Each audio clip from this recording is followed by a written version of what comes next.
Bueno, pues muy buenas tardes, buenos días o buenas noches, en función de cuando cada cual nos escuche.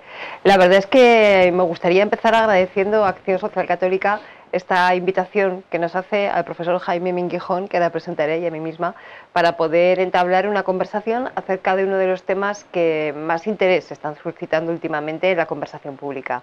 Nada menos que eso que se llama las fake news, que en definitiva no dejan de ser noticias falsas, bulos, rumores, se pueden decir de muchas maneras, pero es algo que, sin ser nuevo, sin ser un fenómeno nuevo, la verdad es que ha irrumpido de una forma muy rotunda en la vida pública, en la conversación pública, con notables efectos en el ámbito no solamente de la política, sino también de lo social y de las relaciones humanas.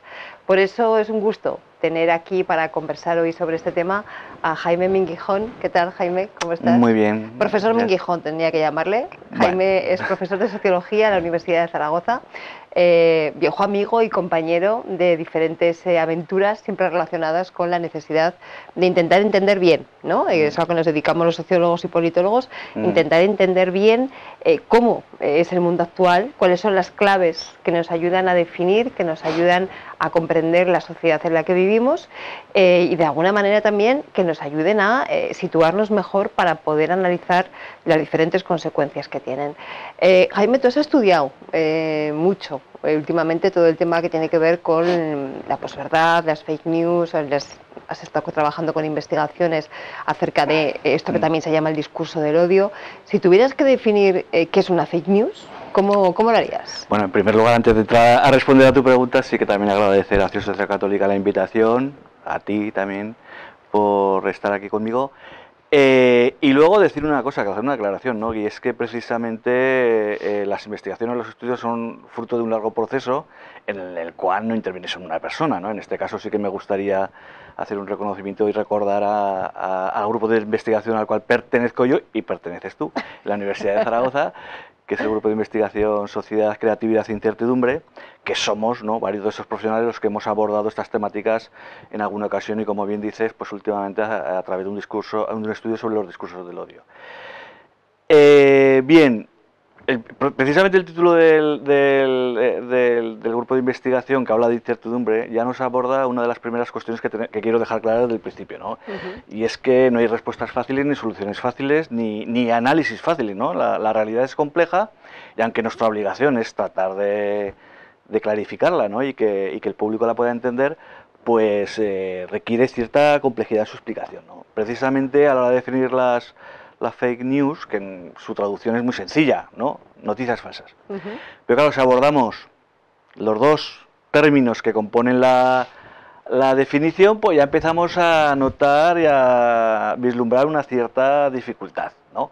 Noticias, ¿no? Solo una dificultad. Una cierta, Solo varias, una. varias dificultades. Además que tú eres plenamente consciente, porque precisamente una de ellas, la primera, que sería hacer referencia a las noticias, pues nos aboca a todo lo que es el mundo de la información. Los medios de comunicación fundamentalmente son los que tienen ese protagonismo, pero no solo ellos, ¿no?, que serían unos responsables fundamentales, sino también hay que tener en cuenta que la comunicación forma parte clave de la interacción social, de la vida social, ¿no? Entonces estas noticias falsas, estos bulos, luego pues pasamos si queréis a desentrañar, pues la cuestión es, como te he dicho anteriormente, que no solo es que circulen por los medios de información y tal, sino que precisamente impregnan, empapan la vida social, ¿no? Y a través de ella tiene un impacto en la realidad social muy importante, que es precisamente el que está preocupando, ¿no? Ese sería un polo, sobre el que, si quieres, luego puedes profundizar tú más, que yo creo que controlas más ese tema que yo. El otro polo es el de la falsedad, que tampoco está exento de complejidad, porque claro, lo contrario de la falsedad es la verdad. ¿Y quién está en posesión de la verdad?, ¿no? Entonces, bueno, esto requiere una explicación, porque en el fondo, en nuestra realidad social, en nuestro mundo, hay diferentes tipos de conocimiento. No solo hay un conocimiento vivencial, cotidiano, un conocimiento que procede de la tradición, un conocimiento que procede de las creencias, y un conocimiento científico. Además, todos ellos tienen cierta relación con la realidad, con la experiencia, porque si no, sería una quimera, ¿no? Es decir, que no es que todos estén alejados de la realidad, ¿no? Aunque parezca lo contrario, precisamente el conocimiento científico quizás es aquel que adquiere mayor relatividad en el sentido de que no se cree todas sus verdades a pie juntillas, sino que precisamente lo que lo define, más que la verdad, es la veracidad, ¿no? Entonces, cuando el conocimiento científico acepta algo, digamos que es una verdad, que podríamos decir que es una verdad provisional, porque para ser científico se tiene que poder falsar. Y ahí es a donde quiero llegar a parar. Precisamente lo que define el conocimiento científico es que es capaz de decir aquello que es falso. Más que decir lo que es verdad, que evidentemente nos acerca y nos alumbra hacia un camino de veracidad, ¿no? Lo que sí que tiene muy claro es lo que es falso, ¿no? Y precisamente las noticias falsas, en muchos casos, se caracterizan porque se basan en argumentos que van en contra de la evidencia científica. Claro, lo que pasa que es curioso, porque noticias falsas ha habido siempre, ha habido toda la vida. Bulos, rumores. Hace poco leía un libro que empezaba con un montón de anécdotas de tiempo de los romanos, ¿no? De los diferentes rumores, que la vida pública siempre ha sido un hervidero de rumores, de bulos, de noticias falsas, ¿no? Nunca como hasta ahora le habíamos prestado tanta atención. ¿Por qué crees tú que en estos momentos ocupa un papel tan importante en la vida pública? Porque es verdad que desde el punto de vista de las ciencias sociales estamos poniendo el foco allí, estamos investigando qué son, qué suponen, qué consecuencias tienen, de dónde salen, por qué, tal. Pero en el punto de vista, incluso decías antes, de los medios de comunicación y de lo que podría ser el espacio de comunicación público, también se le está prestando muchísima atención. No hace tanto que empezaron a salir esto que ahora se llama los fact-check, ¿no? Agencias de noticias o periodistas que se dedican a verificar declaraciones o afirmaciones que hace cualquier personaje público, ¿no? Y bueno, y últimamente no hay más que coger cualquier sesión del Congreso de los Diputados, ver diferentes discursos que van dando diferentes líderes políticos, pasarlos por un fact-check, y es asombroso la cantidad de mentiras. O sea, ya no bulos o rumores, sino mentiras que se dicen desde la tribuna de oradores, ¿no? Y además llega un momento en que ya no pasa factura tampoco socialmente. Que un líder político, que un líder social salga delante de una pantalla, salga de un evento público y mienta, que sepamos, al menos de momento, no está pasando factura social. Incluso puede tener consecuencias mucho más allá de lo político. El caso más evidente yo creo que es el de Donald Trump diciéndole a sus seguidores que se inyectarán lejía para acabar con la COVID. Y eso no le penalizó, ni muchísimo menos electoralmente. Eso lo sabemos bien porque eso ya sí que tenemos datos y sabemos lo que ha ocurrido, ¿no? Entonces, ¿por qué en estos momentos le estamos prestando tanta atención? ¿Por qué ha cogido semejante protagonismo en la vida pública esto que llamamos las fake news o las noticias falsas? A ver, lo primero, es verdad confirmar que la mentira ha formado parte de la historia de la humanidad y tenemos muchísimos ejemplos, ¿no? Hace unos meses cuando un diputado Vox llamó bruja a una ministra y tal, salía una entrevista en El País a una investigadora sobre las brujas, que decía que realmente en la Edad Media eran los propios ciudadanos, ¿no?, los más peligrosos, más que la Inquisición, porque eran ellos los que difundían bulos sobre determinadas personas precisamente para atacarlas y eliminarlas, ¿no? Quemarlas en la hoguera. Quemarlas en la hoguera, yo qué sé. Nerón y que los cristianos quemaron Roma. Las octavillas que se lanzan en la guerra para que las tropas adversarias se desmotiven, etc. Tenemos muchísimos ejemplos. Es decir, la mentira, ¿no?, la falsedad, ha formado parte de las estrategias, ¿no? Las estrategias de todo tipo, fundamentalmente políticas, pero las estrategias de todo tipo a lo largo de la historia, ¿no?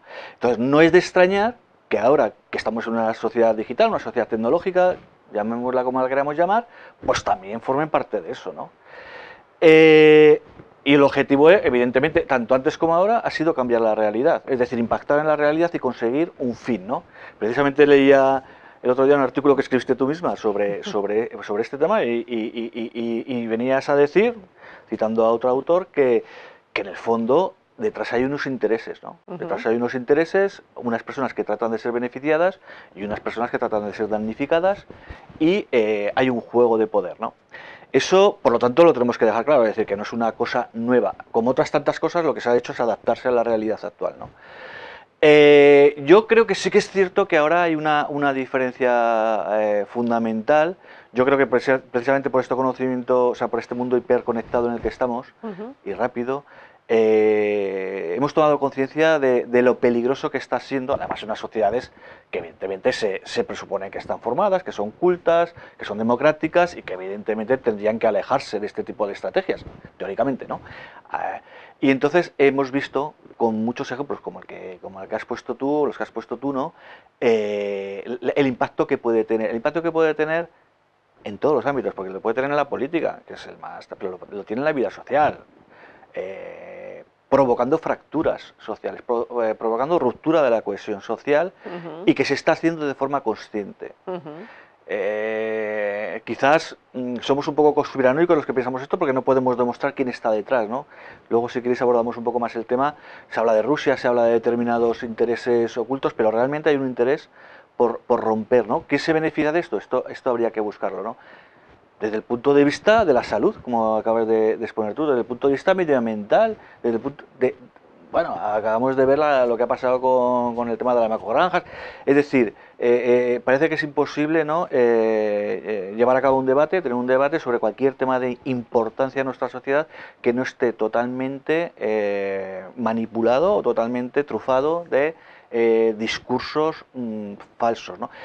En el sentido de que esta falsedad, que es algo que quizás no hemos profundizado antes, tiene muchos matices, porque la falsedad se da desde el propio argumento que se ha sido inventado, desde el argumento que se retuerce. Por ejemplo, en medios de comunicación hemos visto, tú puedes ver una noticia que más o menos está bien argumentada y que el titular es totalmente contrario a la propia noticia que se da. Desde el punto de vista de que por ejemplo, se ponen como referencia de la información, del dato que se da, a instituciones de mucho prestigio y mucha reputación, siendo los datos falsos, es decir, que hay una gran variedad dentro de este mundo de lo que podríamos llamar noticias falsas, ¿no?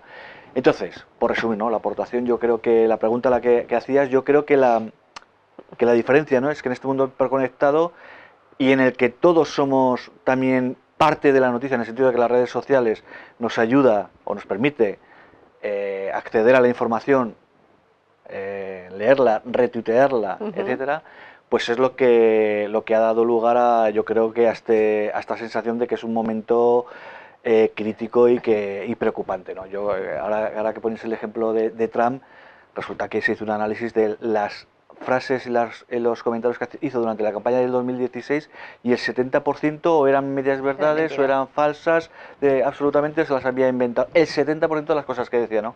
Y lo que acabas de decir tú. Entonces, claro, cuando eso puede llevar a que alguien presida un gobierno, pues que ha pasado ya, hay sospechas en varias naciones, pues eso es preocupante, ¿no?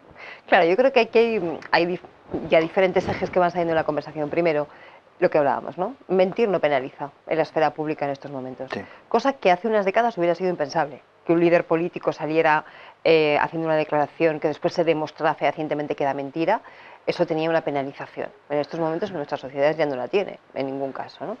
Luego decíamos, responde a una estrategia. Efectivamente, lo que pasa es que la manera de abordar la estrategia es diferente. Por ejemplo, a nada que repasemos los listados estos de fact-check que hacen agencias como Neutral o la propia Radio Televisión Española tiene un servicio también de verificación de noticias, etcétera, nos vamos a dar cuenta de que la variedad es tremenda. Hay noticias que saltan a las redes sociales que se han demostrado que son radicalmente mentira. Por ejemplo, se denuncia una violación a una menor por parte de un hombre marroquí. Luego se sigue el hilo de la noticia y se ve que ni existe el hombre marroquí, ni ha habido una violación, y esa menor a lo mejor es una niña de otro país con una foto de quién sabe dónde. Y si ha sido un montaje de unas imágenes en un momento determinado que ha dado lugar a eso. Detrás de eso hay una intencionalidad, en ese caso la de criminalizar a un colectivo, que es el colectivo de los inmigrantes, en este caso, ¿no? Y eso responde a una estrategia política. Curiosamente, además, eso pasa normalmente en las cercanías de algún tipo de convocatoria electoral, bien sea de carácter nacional o bien sea de carácter autonómico, pero siempre están en las cercanías de eso, ¿no? De hecho, curiosamente, vimos que uno de estos casos ocurrió unos días antes de que Vox sacara el polémico cartel en Madrid, en la campaña de las elecciones madrileñas, criminalizando a menores migrantes, con esa famosa polémica sobre la pensión de la abuela, ¿no? Que comparaban, etcétera, etcétera. Entonces, eso es una estrategia. Pero luego hay otras cuestiones que a lo mejor no se puede hacer, es decir, a lo mejor no responden a una campaña deliberada, pero sí que son medias verdades mentiras a medias, datos que no son ciertos, datos que se manipulan, pero que acaban configurando un imaginario que también responde a una estrategia política con una intencionalidad. Y allí hay muchas que podemos hablar, ¿no? En el caso de las macrogranjas, que decías tú ahora, ¿no?, que ha estado en polémica en las últimas semanas, ahí se ha querido, mediante mentiras y medias verdades, intentar hacer ver que existía un conflicto social que realmente no existe. El mundo de la ganadería en España lleva muchos años ya trabajando sobre este tema y avanzando en términos de mayor calidad, de mayor sostenibilidad, es decir, no hay un conflicto social. Y sin embargo, políticamente se ha querido construir que existía ese conflicto social. Eso también es una forma de mentira. Pero claro, cuando ya se puede empezar a poner en peligro las propias bases de la sociedad, que a mí es lo que más me preocupa en estos momentos, es cuando ya no nos ponemos de acuerdo ni en la definición de los hechos. Podemos opinar de manera diferente sobre muchísimas cosas, pero necesitamos ponernos de acuerdo, por lo menos en la definición de un hecho en concreto. Y últimamente es que ni siquiera a eso se llega. Incluso la propia descripción del hecho, el definir lo que un hecho es, se ha dejado a un cierto relativismo. Los negacionistas de las vacunas, por ejemplo, los negacionistas de la vacuna siguen diciendo que, bueno, esto de las vacunas no es tan claro, nos están timando, te están inyectando algún tipo de placebo, etcétera. Bueno, no, es que hay evidencia científica, por ejemplo, de que gracias a las vacunas, esta sexta ola que estamos atravesando está teniendo menos mortalidad y menos ingresos hospitalarios que la que han tenido las anteriores. O sea, hay evidencia científica de que las vacunas efectivamente son importantes. Luego pueden tener efectos secundarios, luego se pueden, de acuerdo, ¿no? Eso es otro debate, pero existe esa evidencia y sin embargo eso también está puesto en cuestión.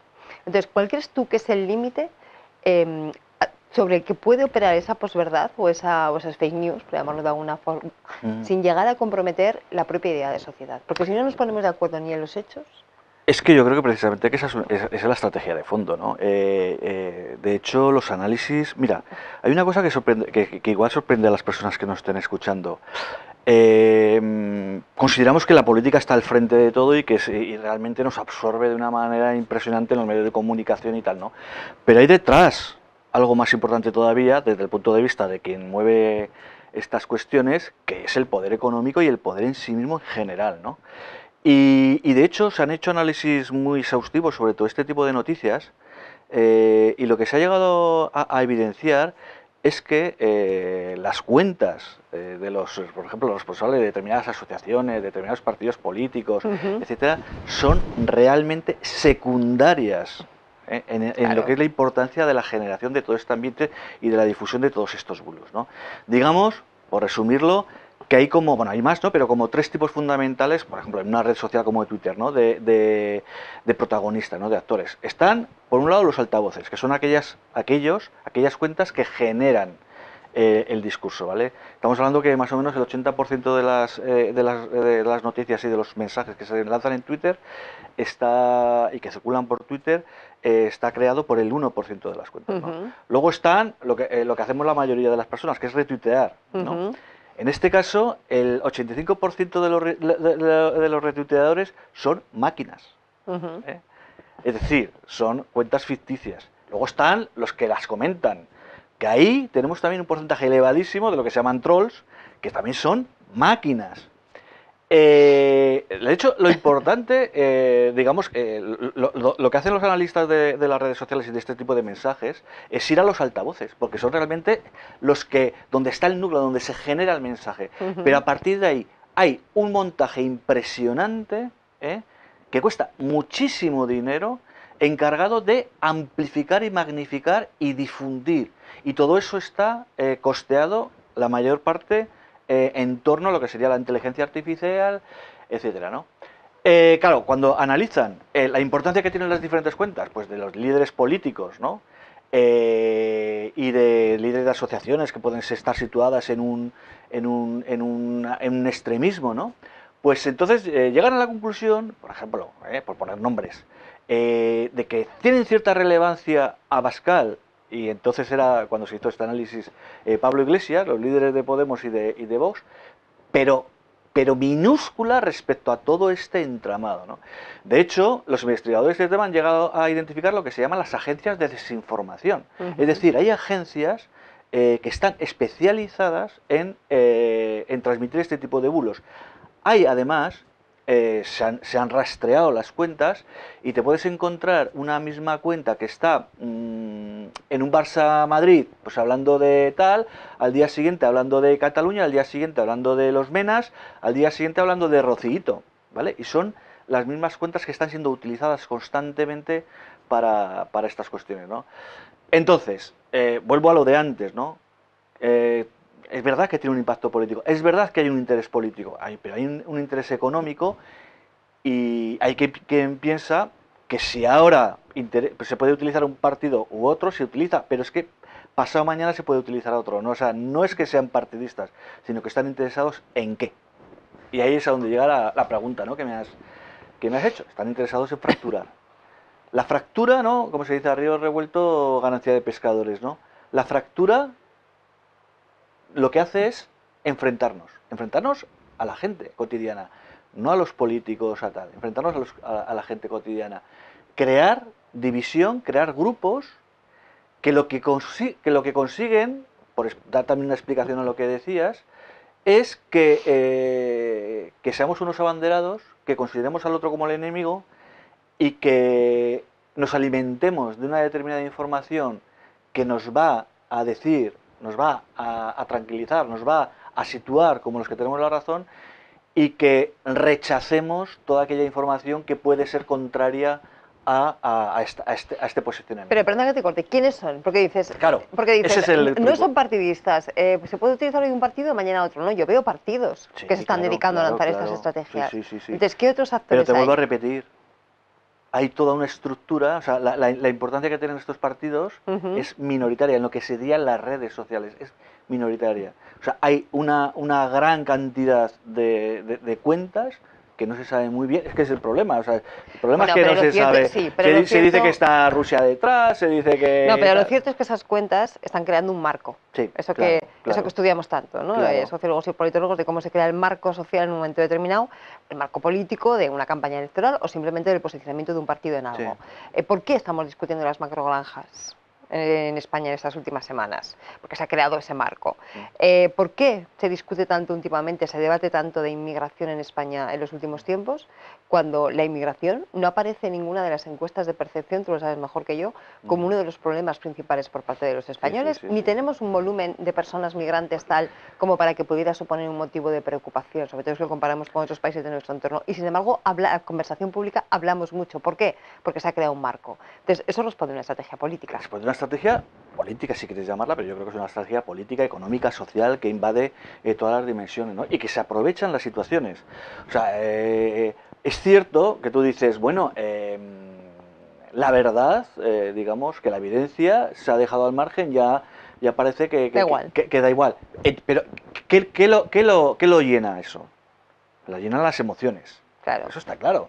Entonces, bueno, esto ya está demostrado hace mucho tiempo, ¿no? Que es mucho, en muchas campañas electorales, no de ahora, sino de hace tiempo. Al electorado le mueven mucho más las emociones que las razones, ¿no? De hecho, probablemente de siempre. De siempre, claro. Desde que tenemos datos, de siempre. Efectivamente. Y entonces, quiero decir, por eso te decía antes, ¿no? Que es una cosa nueva hasta cierto punto, ¿no? Lo nuevo siempre es heredero del pasado, ¿no? Y en este sentido, lo que está claro es que nosotros, o sea, como yo no soy capaz de identificar a quienes están detrás de esto, pero lo que está claro es que juegan con las emociones, que era un poco lo que estábamos, y lo que se hacen es generar, hay dos emociones fundamentales, una que sería el miedo, ¿vale? Ante una amenaza, ¿vale? Y la otra la inseguridad, ¿no? Entonces, esas dos sensaciones, emociones, mueven montañas, ¿vale? ¿De acuerdo?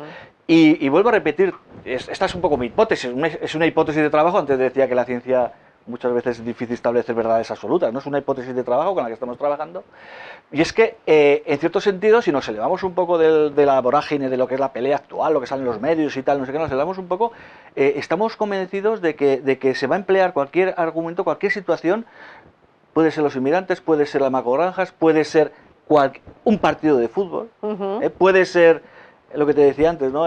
Rocito, para fracturar la sociedad, ¿no? Interesa fracturar la sociedad, interesa crear, o sea, generar, en vez de una sociedad cohesionada, generar micro comunidades, cada una pendiente de lo suyo y cada vez más alejada del resto, con lo cual es difícil construir un proyecto en común, es difícil establecer estrategias y tal, y por lo tanto pues hay gente que es capaz de dominar mejor el asunto. Claro, y eso es verdad que ahí, por ejemplo, la dinámica de las redes sociales ayuda mucho, ¿no? Sí. Las redes sociales, en definitiva, ya sabes que yo soy muy pesada con este tema, que ando insistiendo en ello hace mucho tiempo, son redes privadas, perdona, son espacios privados. O sea, se creó en un momento determinado la entelequia, que también era una fake news, ¿no?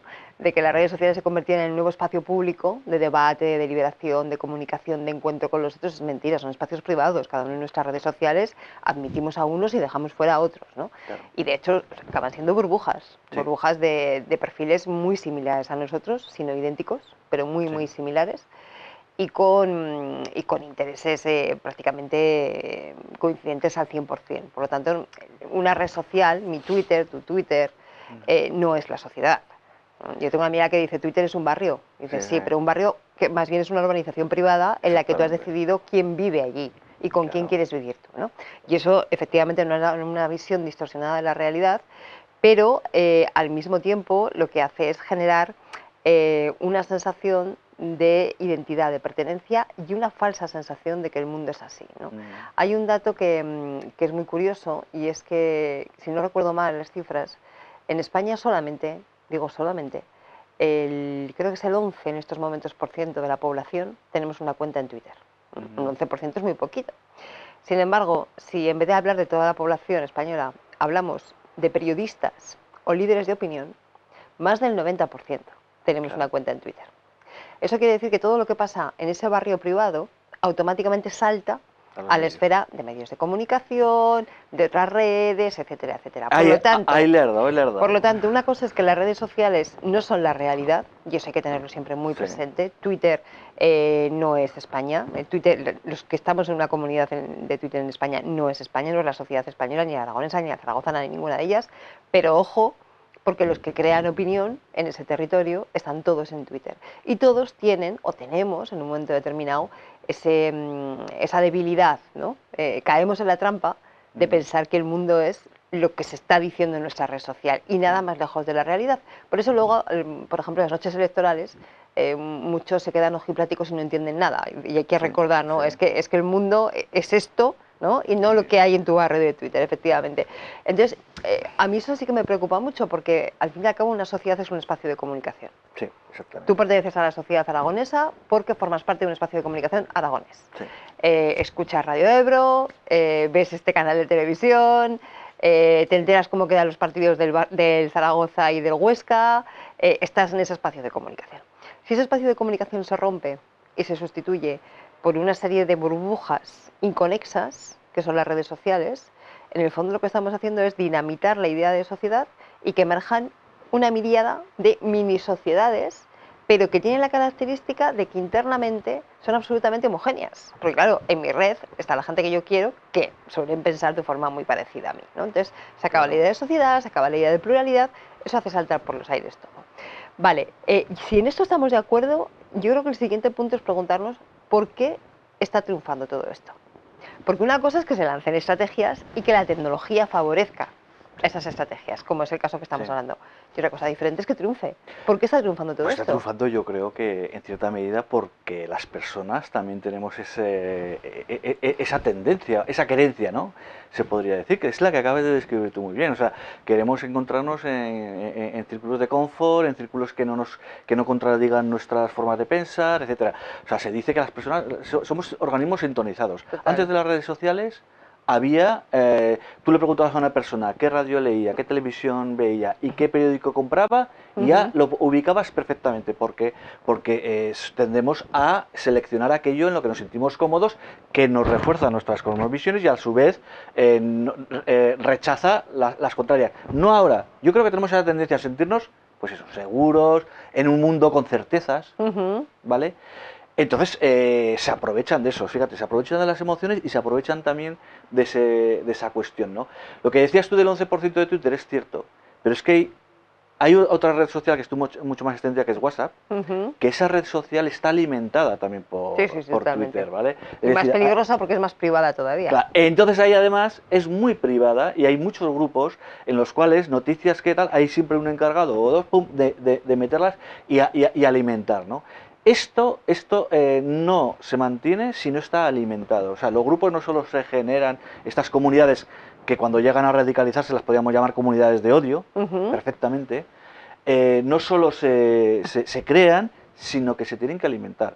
Y se tienen que alimentar de dos maneras: captando a nueva gente y alimentando con noticias falsas en la comunidad, ¿no? Y entonces esto es un círculo en el que nos vamos metiendo y que a la vez, como tú estás diciendo varias veces, has comentado, nos separa unos de otros. En vez de crear sociedad, se generan comunidades fraccionadas. Entonces, respondiendo a tu pregunta, ¿no? Yo creo que tenemos que hacer un esfuerzo por pensar en colectividad, ¿no? O sea, Ujú. que tendemos a proteger, hemos tenido siempre a proteger nuestra familia, a proteger al entorno más cercano, a nuestros amigos, a nuestra pequeña comunidad, y esto es lo que hace, en vez de abrirnos al mundo, ¿no? Y ser cosmopolitas, lo que hace es volver a recluirnos en ese ámbito, ¿no? Entonces, verdaderamente, la siguiente fase, que sería, ¿y cómo luchamos contra esto?, Claro. es muy complicado, ¿no? Porque esto es como una tentación, ¿no?, constante a las pasiones más bajas, primarias y primitivas del ser humano, Pero ¿no? antes de ir a qué hacer Sí, con todo esto, déjame que me gustaría profundizar en una cosa sí, contigo, y es en todo el tema de la incertidumbre y de la complejidad, sí. sobre todo. Yo que me quedé traumatizada cuando vi que efectivamente había norteamericanos que le hacían caso a Trump con lo de la herejía, porque dije, bueno, esto ya sí que es de locos. Es un ejemplo más, ¿vale? Seguro que hay muchos. ¿Qué es lo que lleva en un momento determinado a alguien a poder creer algo así? A poder creer que su líder le está diciendo, inyéctese usted lejía y así acabará con él, no se infectará del virus, ¿no? La única explicación que se me ocurre, me gustaría contrastarla contigo, es que ante la complejidad de un momento en el que el mundo de la ciencia no sabe explicar este virus, de dónde ha salido, cómo funciona, qué pautas de comportamiento tiene, qué efectos, porque todavía se está investigando, en un momento de miedo, donde el índice de mortalidad todavía era muy grande, ¿no?, en aquellos meses, de incertidumbre total, de parálisis, porque el mundo se paró, ¿no? O sea, en un momento de shock como ese, necesitamos buscar certezas y buscar respuestas. Y si alguien en el que por lo que sea confiamos nos da una respuesta que tiene una apariencia de seguridad, a ella que nos agarramos, hasta el extremo de que hay gente que se inyecta lejía. Sí. Y lo digo porque el tema de la lejía y el COVID probablemente es uno de los temas más claros que se ha visto. Pero es que están pasando muchos más. O sea, si algo caracteriza el momento actual, precisamente es el de la incertidumbre y los cambios, ¿no? Sí. Ya antes de que apareciera la COVID, se decía que la palabra del momento era la incertidumbre, porque están teniendo lugar en el mundo diferentes macrotendencias que nos dibujan un universo donde no está claro cuáles son los parámetros. La revolución digital, bueno, la revolución tecnológica en general, ¿no?, con la inteligencia artificial en cabecilla, pero más elementos. Todo lo que tiene que ver con los movimientos de personas. Estamos en un momento donde el mundo, la gente en el mundo se mueve de unos sitios a otros, agravados por el cambio climático, que es el tercer gran elemento de incertidumbre. Estamos viendo cómo el planeta está cambiando de coordenadas en muchos aspectos. Y eso va a tener y tiene ya repercusiones de salud, económicas, en cuanto a las migraciones. El cambio climático es ya la primera causa de desplazamientos y migración en el mundo. En cuanto a pobreza, a muchas cosas. Entonces, claro, todo esto nos dibuja un escenario de absoluta incertidumbre en el futuro. ¿Cómo va a ser nuestras vidas? Pero no cómo va a ser nuestras vidas a 4 generaciones, sino cómo van a ser nuestras vidas la semana que viene. ¿Vamos Sí, a estar sí, sí. confinados o no? Bueno, es decir, antes de todo esto ya teníamos ese momento de incertidumbre.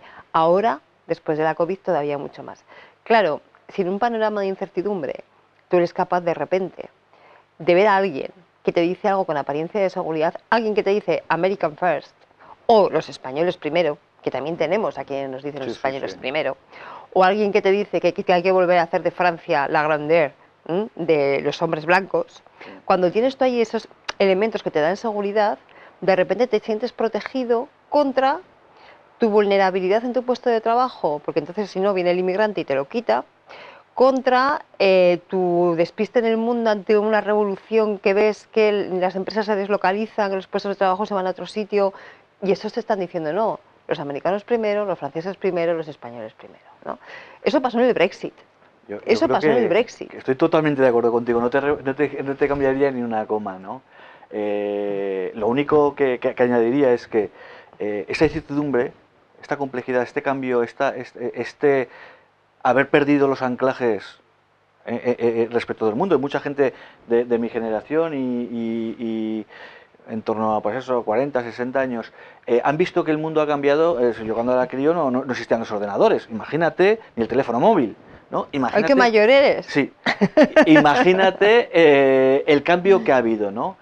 Y lo vivían, y además, y no solo desde ese punto de vista, ¿no? Sino desde el punto de vista cultural, ¿no? Pues el perder el protagonismo, el hombre, perder el protagonismo, la persona Justo, blanca, justo. ¿vale? Varón, clase media y blanco. Exactamente. Y heterosexual. Y lo vives además, lo vives en la intimidad. Normalmente Ya. lo vives en la intimidad, ¿no? Y de repente hay una persona que sale en público, que dice que quiere ser presidente de Estados Unidos y que verbaliza aquello que tú estabas sintiendo internamente. Y ese es el gran valor. Eso es lo que ha construido un líder en Estados Unidos, ¿no? Hay un libro famosísimo que se titula Extraños en su propia tierra, Sí. que explica precisamente todo este tipo de sentimientos. En el momento que nace el líder, ya perdemos la racionalidad, y el líder nos puede decir que nos tenemos que sacrificar por no sé qué, y nos sacrificamos, ¿no? Y eso es, en parte también explica un poco la cuestión. Bueno, ¿y qué hacemos con todo esto, no? Porque yo creo que se nos empieza a acabar el tiempo, Pues y no me gustaría acabar antes de ver qué se puede hacer. Pues es que es complicado, todo esto. porque fíjate, esto es como siempre, ¿no? Del diagnóstico podemos estar más o menos de acuerdo, pero luego las soluciones ya es cuando primero empezamos a divagar, y segundo a lo mejor no nos ponemos de acuerdo, ¿no? Pero, por ejemplo, en el tema de las redes sociales, lo que está súper demostrado, ¿no? Que lo peor que puedes hacer cuando hay una entidad de este tipo es interactuar con ella. No, por supuesto. Por ejemplo, ¿no? No. O sea, lo que tienes que hacer es dejarla pasar, con lo que cuesta a veces dejarla pasar, porque lees semejantes barbaridades que dices, bueno, esto... o sea, que han probado muchas veces, ¿no? Mensajes, pues por ejemplo, que nacen desde un tipo de radicalidad, ¿no? Que digamos que contra quien van dirigidos se callan, no hacen nada y mueren en cuestión de horas, ¿no? En el momento que desde la parte contraria se reacciona es cuando absolutamente se enciende la mecha, ¿no? Se alimenta la bestia. Se alimenta la bestia. Como decías tú, o sea, cuando precisamente una realidad se caracteriza por la ausencia de racionalidad y por la presencia de las emociones, si la vas a atacar con racionalidad, parece ser que va a refractar el tema, ¿no? Yo creo que hay una responsabilidad, particularmente de cada ciudadano, en estos grupos a los que pertenecemos. Hay una lucha constante, yo por lo menos la vivo así, diaria, con amigos, familiares. Pero tú sabes la salvajada que estás diciendo, pero tú sabes lo que acabas de retuitear, pero tú sabes lo que acabas de mandar. Eso yo creo que es fundamental, ¿no? Yo ya no me atrevo a luchar en las redes sociales porque te despellejan en menos de que canta un gallo, ¿no? Pero sí, por lo menos en el entorno cercano sí que hay que dar la batalla. Yo creo que la responsabilidad social, la responsabilidad personal de cada cual es clave para todo, para esto también, ¿no? Sí. Y efectivamente no hay que alimentar a la bestia, o sea, no hay que entrar en esas discusiones eternas. Cuando alguien en un grupo mete algo que tiene pinta de responder a este tipo de estrategias en privado y discretamente, hay que decir, oye, esto está comprobado, esto está chequeado. A todos nos ha pasado alguna vez, que nos la hemos tragado, yo la primera, pero creo que también hay responsabilidad de las empresas, porque las redes sociales son empresas, y hay responsabilidad de lo público. Y de los medios de comunicación. Por supuesto, yo creo que fundamental, sí. Pero te digo una cosa, los medios de comunicación, que yo soy la primera que muchas veces soy muy crítica con ellos, porque estoy cerca y entonces también pues, te duele más, ¿no? Y lo sufres más, pero lo cierto es que también están haciendo una labor interesantísima, algunos de ellos, precisamente de chequeo de noticias falsas, y de denuncia de eso, no todos, obviamente, y no siempre. Entonces hay que seguir insistiendo ahí. Pero ¿por qué Twitter cierra la cuenta de Trump en un momento determinado? ¿Por qué Facebook decide echar a Trump de su red en un momento determinado?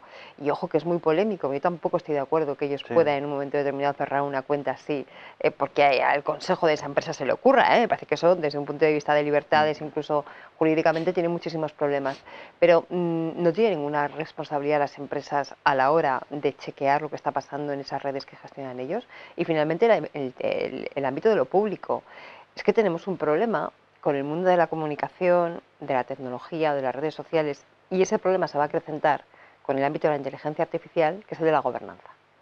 Aquí, ¿quién manda? ¿Qué reglas rigen? En la sociedad no virtual, sino en la sociedad física, tenemos un Estado de Derecho, hay unas reglas. Cuando paseamos por las calles hay semáforos que nos dicen que cuando está rojo hay que parar y cuando está verde hay que pasar, ¿no? Tenemos un código de la circulación que evita que nos estemos atropellando unos a otros continuamente. ¿Cuáles son las reglas del juego en el entorno digital? ¿Cuáles son las reglas de juego en esa tecnosfera en la que cada vez pasamos más tiempo? Y eso lo hemos visto en la pandemia, ¿no? Si antes pasábamos un tiempo X, se ha multiplicado por no sé cuánto.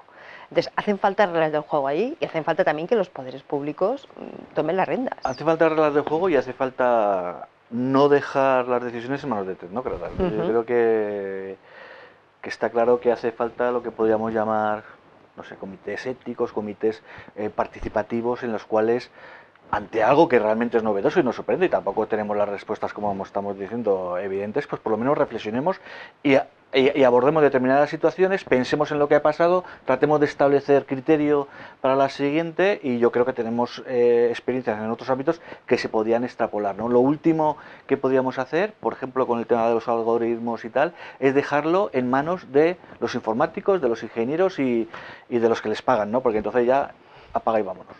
Apaga y vámonos. Bueno, pues creo que nos tenemos que ir porque parece que hemos hemos superado el tiempo.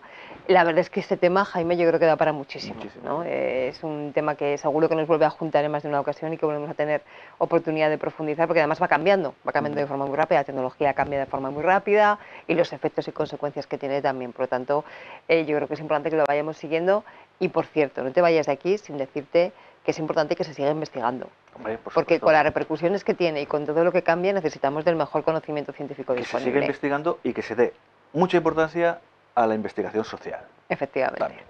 Pues lo dejamos ahí. Muchísimas gracias. Muchas gracias.